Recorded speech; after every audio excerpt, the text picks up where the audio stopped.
is it just me, or does it seem like we live in a culture now that wants many of us to buy into this whole idea that in order to have more, we have to cut more throats to try to get there. Jesus said, the things you do to the least of these, you've done it to me, brothers, in Matthew.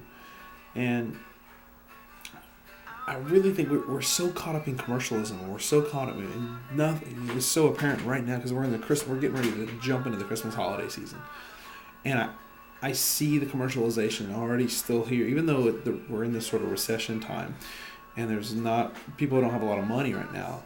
There's still that angst, and that's still that huge overlying desire to get more things.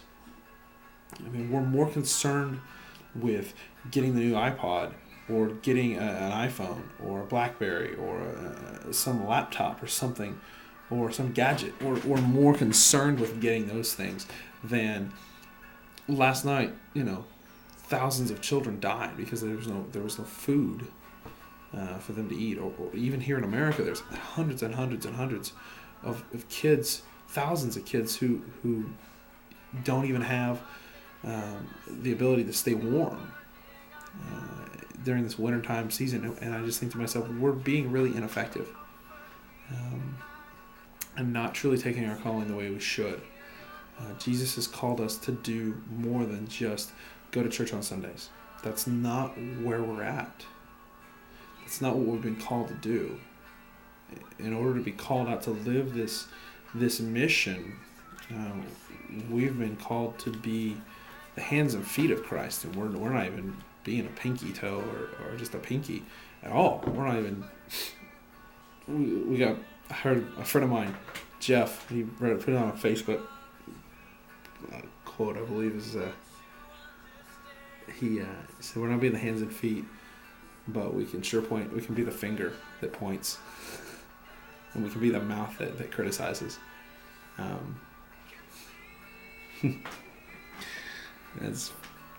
I laugh at it right now, but it's not really funny. It's sad that the church is doing this. We have been called to be more than just that. And just think what happens when that idea comes around and it actually happens. What happens to what it looks like, what that looks like, and the passion that would be inserted into the culture in the community, if we acted like that. If we were that passionate about something, about the scriptures, if we were that passionate about the Bible, if we were that passionate about church, what it would look like. I was just in Stillwater, Oklahoma not too long ago, and it was a football weekend, and I was driving through and a sea of orange, and people were in a parking lot, and I saw one truck had a flat screen television connected on top of a minivan that went down into and connected to the speaker and into the system of the car. There's a big, probably 56-inch television sitting on top of a car to be a pregame thing. What if church? What if we were that amped up and that excited about church? What would it look like? Just the thought. Let's pray that we become the hands and feet of Christ, and no longer just the finger in the mouth that points and criticizes. Thanks.